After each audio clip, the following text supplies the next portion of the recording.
Welcome to Cartoonist Kayfabe. My name is Jim Rugg. I'm Ed Piskor. Going to look at a big one, Ed. Probably DC's biggest seller, maybe from the '90s. But before we do, Patreon.com/Ed Piskor is where I'm serializing my current comics project, Red Room. $3 to get you the complete archive, the crux of the story. Murder is happening on the dark web for fun and profit, and the comic is about the world where that's going down, man.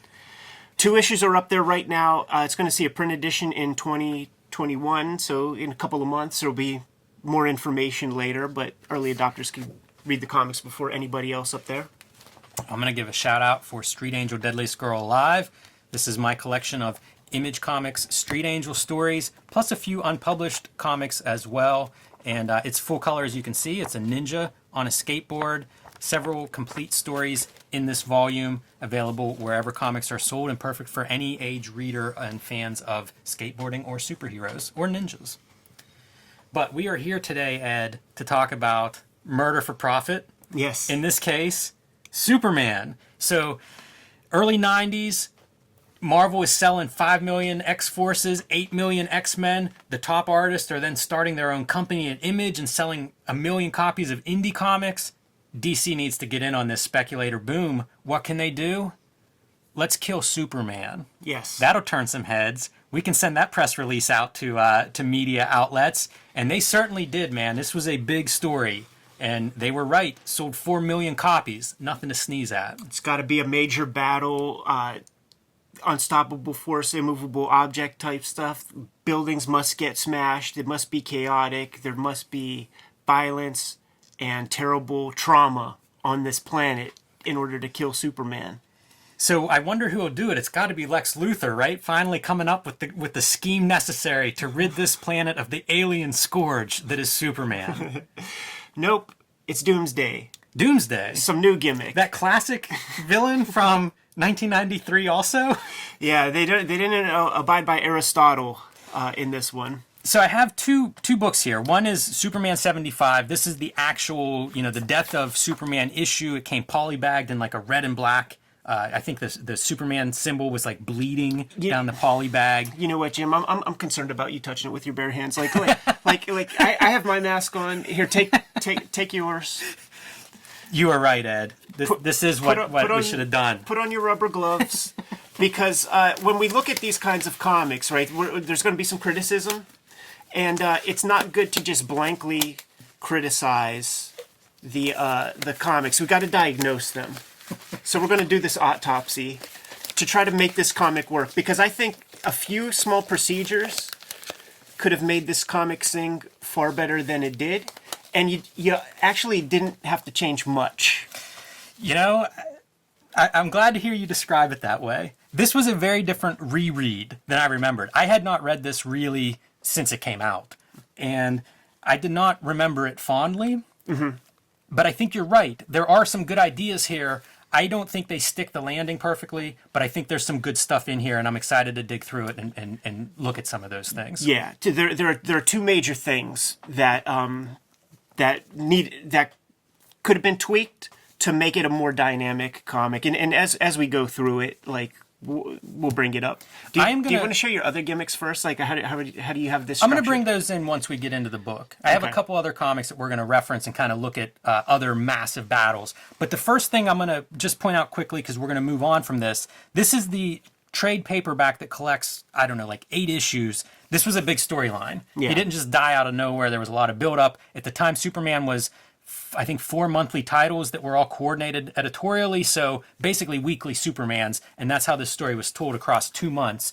And this is the collection, $5 for this collection, which, they knew this was going to be a big business, and they made a very affordable collection for people to grab and pick up, especially if this sold out, which there were big lines. My middle school art teacher bought this comic. Sure. So, it did what it was supposed to do. Everybody was walking around with the Superman wristbands with the black S. I don't know about everybody, but definitely it was a few of us nerds were mourning the loss. Nah, man, that shit was like the football players were wearing that. So yeah, you can see, the covers of these different books that it ran through. I guess 7 issues here, not 8. But to give you an idea of this build that came out. And the reason I mention this is I think the story, if you read the whole story, it is a little more impactful. You know, there's a lot of build up, but one of the things that they did as this story got closer to the final issue is they were doing this stuff of like 4 panels per page. This is the 4th from the end. So kind of a cool gimmick. I like this concept, and I like seeing that. How do you how can you play with that? It's not all 4 of the same size panels as you go along. And the story is that this monster, just Doomsday, just wakes up out of the ground and starts destruction. And so eventually that brings him in, crosses paths with Superman as he goes through like JLA. Nobody can slow him down. Nobody can stop him. And it's this ongoing battle of Superman being ineffective, basically, and Doomsday just continuing to go. It's almost like the monster at the end of the book. Like each page is just closer and closer to what's going to happen. So here we are, 3 issues from the final, and you can see it's 3 panels now. I love this truck falling in. I think that's a really cool visual. Imagine like you have to coordinate like these books every week with the continuity of the destruction of the Doomsday costume. Like it starts off as like a kind of Kirby-ish looking bug 4th world guy, and like you have to account for every like little tear as you go on, as it slowly reveals the character. I should say this story begins with Doomsday just punching his way out of something, out of like this big containment thing. And this is so shitty. Pretty boring. Yeah, pretty boring. I think they could have done a little better, but he only has 1 free arm. And so you see him like punching through that costume, like you allude to, Ed. That costume's going to be shredded by the end of the story. But the first thing to go is the hand punching against this big steel metal container, which is buried underground, apparently, in somewhere on Earth. This is a good way to get 5 pages in real quick when you have that monthly deadline. Yeah, catch up a little bit. And once he punches through that container, now he's punching through the Earth, and you juxtapose that against Superman, so you get the same pose here. But he starts out, even his right arm is pinned behind his back for the first, 2 issues or so that we see him. That's it. There's no origin. There's no explanation who he is, how he was imprisoned under Earth, how old he is, what's going on. He's not even particularly out to kill Superman. It's just that Superman's out to stop him, and that's where your 2, unstoppable forces collide. I flagged this page because this reminded me of a build, like a wrestling build. Yeah. This was a monster. We would have seen it all through WWF in the 80s, where the monster would roll into the territory, built up to face Hulk Hogan at a pay-per-view. Funny that this is a wrestling gimmick that he stumbles in front of, like a TV where he's destroying this Walmart department store type place, and he overhears a wrestling promotion on the TV screen. And guess where they're going to have this big wrestling match? It's War, Metropolis Arena. So War Bash 93, here we go, man. It's I guess that's his invitation. One of the 2 things that needed to change in the comic is wrestling related, and I'll get to that. So I think what happens, and one of the things that suffers, here's 1 issue away from this penultimate issue, and what you see here, 2 panels per page. I kind of like this gimmick. It's a neat build, and I think this story works better in this trade paperback, where you get to see the whole build and the setup reach its climax, because that's what this is. This is, if you imagine, this is your WrestleMania, this is the build for it. Yeah. All these issues that come up, and if you don't have those, I do think that the story suffers a little bit, because you've seen Superman fail again and again, and you've seen casualties coming off of Doomsday's progress to Metropolis, and basically this is it. This is the issue where he reaches Metropolis. This is where Superman absolutely 100% has to stop him, no matter what it takes. But if all you have is this issue, you don't get anything of what I just said. Sure. But you could still make this work. Like, it's been proven that something like this could work, and we got our gloves on so that we can do the autopsy and we're gonna dig in and diagnose this fucker. I like this cover. It's a tombstone. That's kind of whack. It seems appropriate. Yeah, if you say so. It bores me. Let me ask you this. Let me phrase it differently. Would this have been a better cover for you? Probably. Oh, all right. Well, let's dig in. And I guess that's not even really the cover, since it was polybagged in a non-see-through cover. So Dan Jurgens is our guy this is all single panels. Who gets all the royalty money on this comic. Good for him, man. Probably still spending the money that he made off of this. I hope so. But all splash pages is what we're going to see here. Yes. And basically this is the fight. Like, everything was set up. Okay, so my first suggestion, and it's so easy to make suggestions when we're not the ones under the deadline. in crunch time, rushing out to get the pages, and we have the final printed thing that we could sit with and look at, man. So I'm not harshing on Dan Jurgens in any particular way. I'm saying we got the gloves on and we're just diagnosing something that doesn't exactly work for me. How could we make it better, et cetera, so forth. One thing I think that is super important, and actually both pieces are on this page. Oh, okay. Now that I think about it, now that I look at it. One, give me Dutch angles always. No parallels. So like when you have these city shots and stuff, I don't want any straight up and down. It could work fine in Dan Clow's Death Ray, but we need to see chaos. And you could have almost this exact same image. You just tilt it severely and tilt them all severely. Because see, this is a straight parallel as well. Tilt these things, man, to give us some chaos.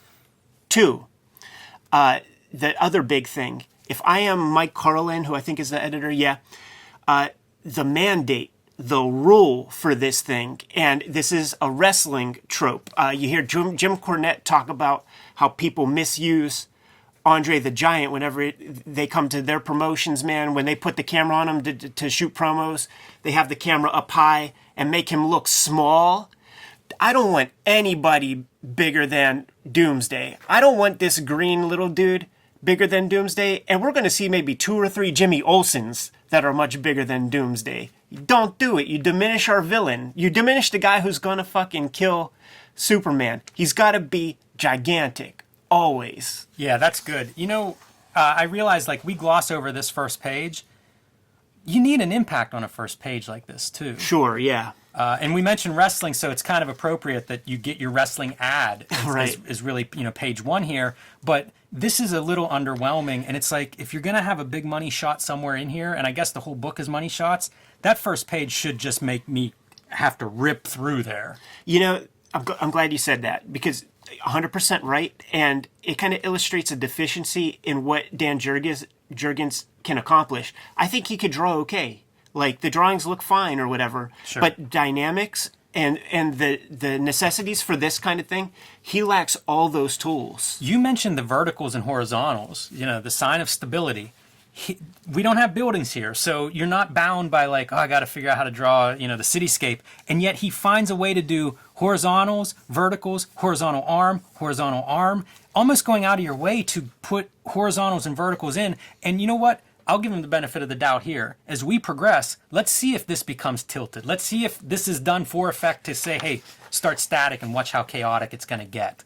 Because it could become very upsetting. You figure it's 22 panels.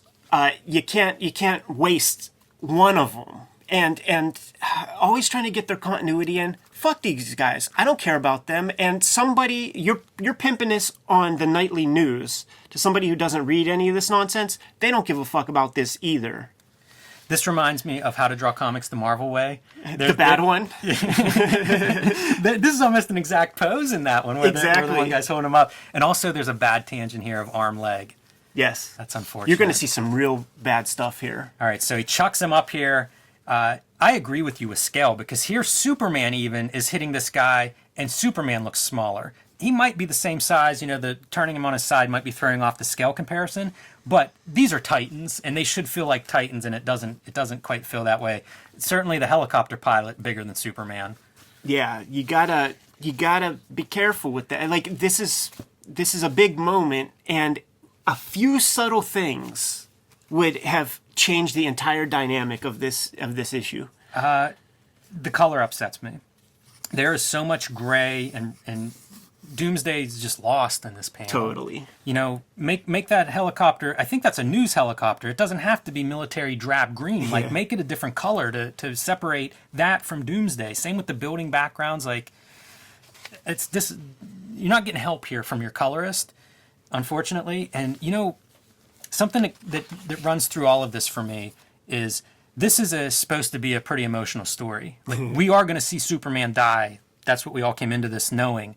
The color, the drawing style, feels like it's aimed at kids. It feels like it's aimed at a younger audience than, say, a Watchmen or something like that.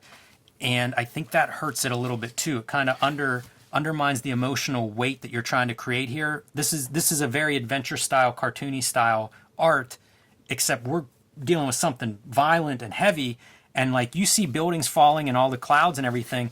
My first thought is 9/11, but tonally there's nothing like that in here. No, I mean it's it's a job comic. This is a job comic, and Dan Jurgens could turn in the work on time. You know what I'm saying, man? He's not going to give you anything that ain't Dan Jurgens. I will say, man, like reading through the book and then reading through this part, this is pretty emotional. When he says his goodbye to her, it's kind of like, she's pleading with him not to go. And he's like, I have to go. What happens if I can't stop this guy? Like, I have to stop him. Kind of a good moment. Probably one of my better images so far, too. Here's another, this is a bigger Jimmy Olsen than Doomsday. Some continuity issues. Her glasses are now gone. Yeah, the pose is real wild, too, man. Like the black under the eyes. It's a very Jim Lee kind of pose.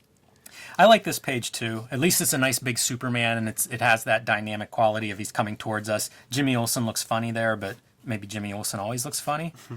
Although I look over here and it's like, that's a pretty good Superman too. It's almost the same pose. Whack. Spoiler. What is this? What am I, like, you only have 22 pages or whatever. What are you telling me here? Is that a punch? Going right to the groin. Oh, don't worry, you're going to see some ass good fisting. Stuff. Wait till you see the ass fist. You know, I never even connected what's going on here. Is this supposed to be read as he's punching him in the balls? I don't think that's what it's supposed to read like, but off. It does look like that sort of. I mean, he's got a dumb look on his face. And by the way, why wouldn't you? At this point, you fought Doomsday pretty above the belt for 6 issues, and now you got to do whatever it takes to stop him. No shame in the game, man. Go for the jewel sacks. But is that what we're seeing there? I think he's glancing off him or something. Like, I literally don't know, and it shouldn't be that way. No. We should know exactly what everything is. We need to know everything that's happening, and this is nothing.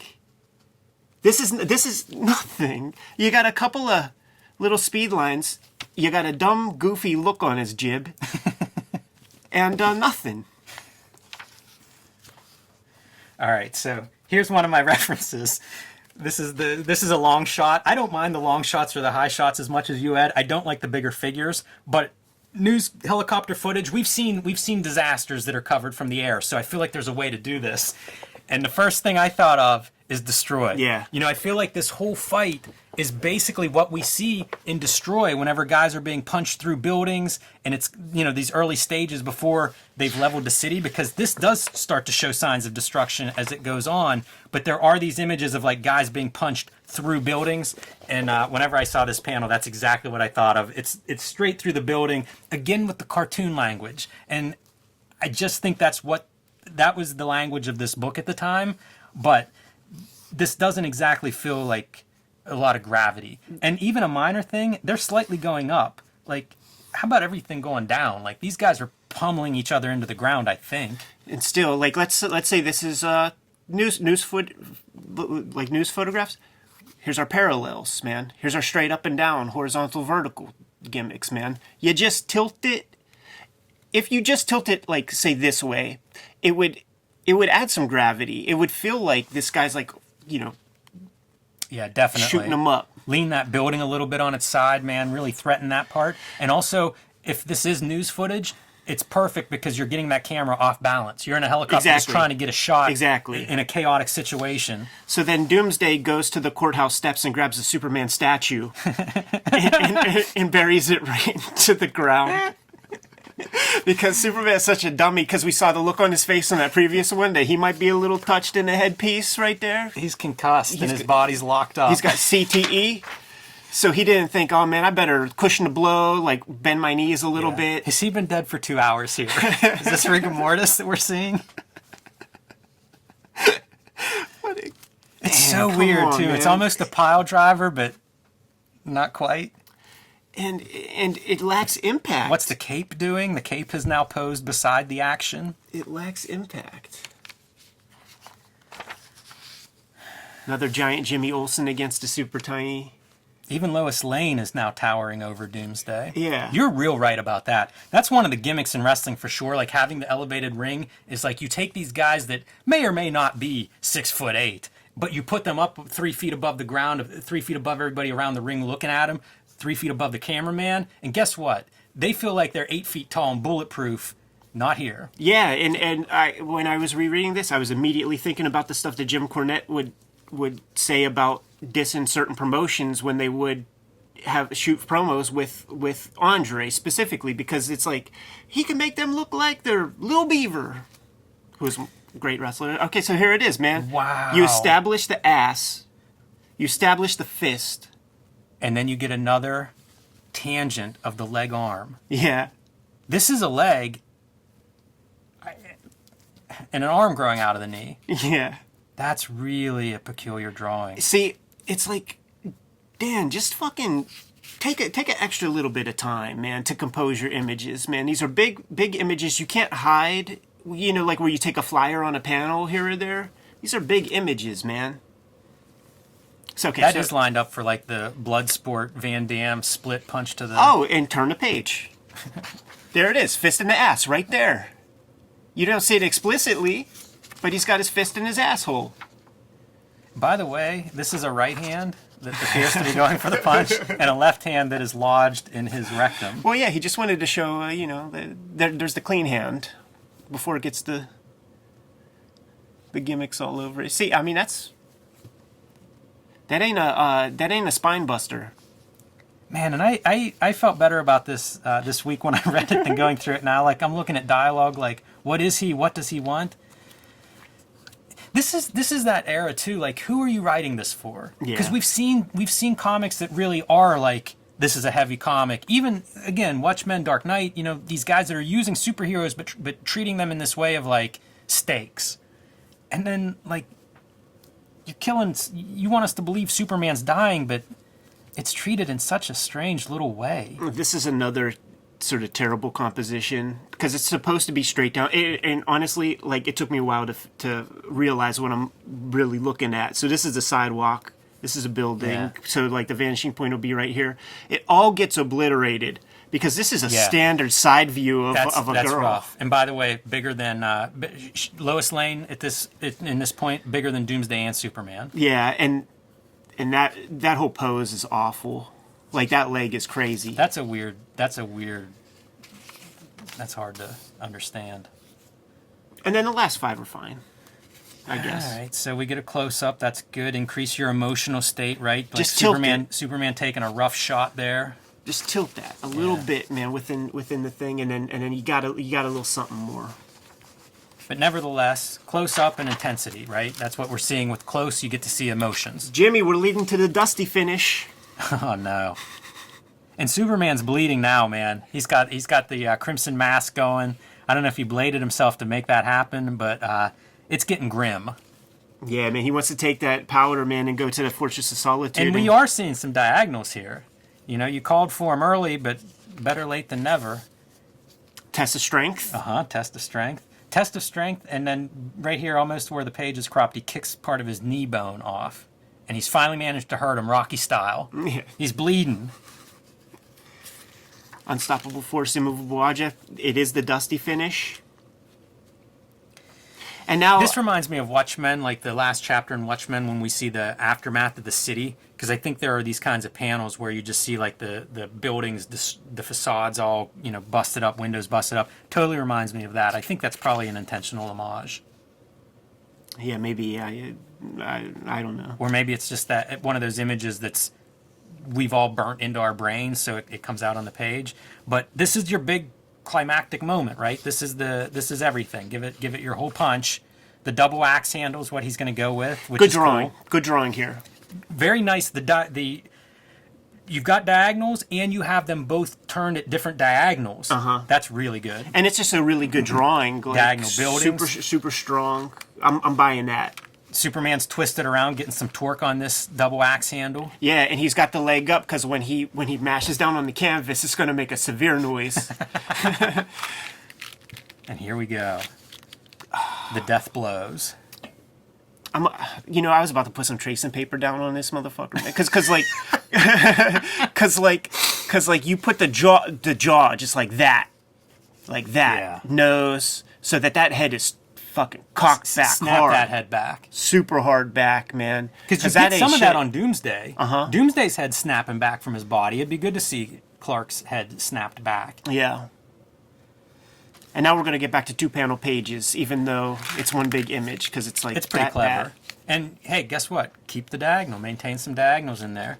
A little shade of Marvels and Alex Ross things to come. Another 2-panel gimmick. Yeah, right? Yeah, it's clever. It's good. Show the parents mourning this. Look at these generic ass Renegade Press, Eclipse Comics, New Wave, freaking superheroes. Yeah, how was JLA selling at this time? That shit is so garbage, man. Boring looking not costumes. too impressive. Like, we were looking at X-Force, right? And there was a blend of color amongst all of them. You got the white suit with the crimson, got the white suit with the blue. All right, and here we are, mourning Superman, but it's too late, for this is the day that a Superman died. That's a good use of a gimmick, like a fold-out page. I like that, all right. And look at fucking morbid-ass Jimmy Olsen, man. Ain't trying to, like, do some CPR or check a heartbeat or something. He's like Jake Gyllenhaal in that one flick. Night Stalker? Yeah. Nightcrawler. Yeah. He's a Nightcrawler. He is. He's sending that That's shit gonna be straight a to valuable- TMZ. That's his retirement fund right there, is this photograph. You can't find that Reginald Denny footage By on the YouTube way- because the dude owns it. That photograph could have been the cover of a book, a Death of Superman book. I don't know, man. It's a kid's comic, right? That's what we have. Right. And it's just another 20 pages that Jurgens has to churn out. He's a reliable carpenter. I think that given you're doing this weekly, Carlin's coordinating different writers and artists on all of these books, it's a pretty amazing achievement that this works the way it does. All these books, I believe, shipped on time. They were kind of this weekly schedule of ramping it up. I think it's the best you can do in that system. And again, it's still the vernacular of like a kid's comic. And I think that that's a big thing that would be almost impossible to overcome. Yeah. Because we've seen the comics that aren't for kids. And we know that they exist. We know what they look like. We know what they read like. And this one is kind of like, animated Superman. I'm fine with all of that. I'm just saying, like, there is like compositional things that Dan Jurgens could have done to just make it an exciting event, a memorable event. And he didn't do that. It's a very standard Ham and Egger comic book. Yeah. The other comic that I had brought. Oh, Jimmy, this ain't even fair. Speaking of like the more adult stuff, this is a reprint of Miracle Man 15, so it doesn't have the great cover, which is reprinted in here. Oh, here we go. This was the original cover to give you some idea of this was the superhuman fight. The superhero fight throwdown was in this issue. Like anytime I think of like what's a brutal superhero fight, this is it. This is the apocalypse. This gave me bad dreams before. Yeah, the I can see idea why. of like flaying people's skins off and then hanging it up on a It should clothesline. give you bad dreams. I've dreamt that after reading this. The nice thing with these Marvel reprints is like they reproduce all the original art in the back. It's Yeah, kind it's of a really awesome. nice package. But just to kind of like give you some alternative of how about that for an unstoppable monster that Superman's going to die or to stop him or die trying to. Like, how about this for your backdrop? How about this is what it looks, the path behind Doomsday is this Armageddon-like path of death and destruction. That's the other thing. You don't see any clear blue skies like you did in that other comic. Yeah, and, this is just this gigantic, again, apocalyptic-like fight between two superpowered beings, and everywhere, it's in the subway, it's dark, and it's not pleasant. That's the other thing. There's very few settings. It's just... the city, they could have done a lot more interesting things. Throwing I-beams through his chest, that's a pretty good way to try to put an I-beam through Doomsday's chest and see what the response is. Bend an I-beam up whenever you try to shove it through his chest. Like, that'd be great. Let's see Superman use some tools like an advanced primate. Yeah, what was there? Maybe 3 punches thrown in 27 pages? It wasn't a lot. But, I read this before I read The Death of Superman. Sure.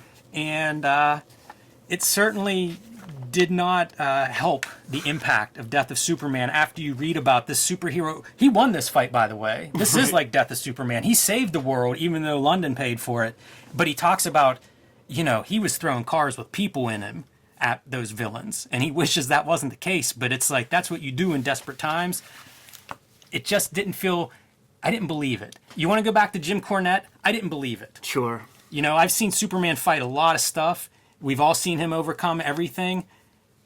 This didn't feel like it to me. Yeah, that's well said. And there are still even writing things you could have done to have that kind of crazy cataclysm without body counts. It could have happened like near Fortress of Solitude, and you could have been breaking like all of his like little tchotchkes and gimmicks that Superman. There's a lot that could have been done. Missed opportunity. They made theirs millions of dollars and all of that good stuff. That's it too. I mean, at the end of the day, amazing success. Yeah. This could. I don't know how. You know, what are you going to do? Unrealistically say, well, it could have sold 10 million. No, this was a huge success for everybody involved. You know, I mean, this will be first item in Dan Jurgens' eulogy. You know, I mean, it's a remarkable achievement, and it really is DC's like 90s equivalent of X-Men 1s and X-Forces and the launch of Image. This was DC's contribution to that whole Speculator bubble, you know, boom at the time period and bust. So I think it's a total success on one hand, but it's also a total success at a time that was built around gimmicks and buy multiple copies and watch us collapse next year. Right. And nobody talks about it as like the great comic or anything like that because it was just this commercial thing, man. You, as Jim Cornette says, and we'll end it on that note, you sell the sizzle, got no fucking steak here. I can't top that. Kayfabers, like, follow, subscribe to the YouTube channel, hit the bell. We'll notify you when new vids are available. What you have in stores, Jimmy? Street Angel, Deadliest Girl Alive, The Plain Janes, and Octobrion in 1976. Patreon.com/Ed Piscors, where I'm serializing my Red Room Comics project. The X-Men Grand Design Omnibus is sold out at our level, but you can still find copies in stores where available. And the Ed Piscor Studio Edition, out in the wild, but selling quickly. You can subscribe to the Cartoonist Kayfabe e-newsletter at the links below this video to keep up with everything we're doing. You can find Cartoonist Kayfabe t-shirts and merchandise at the links below this video. Jimmy, give them one more set of marching orders. We're going to be on our way. Read more comics.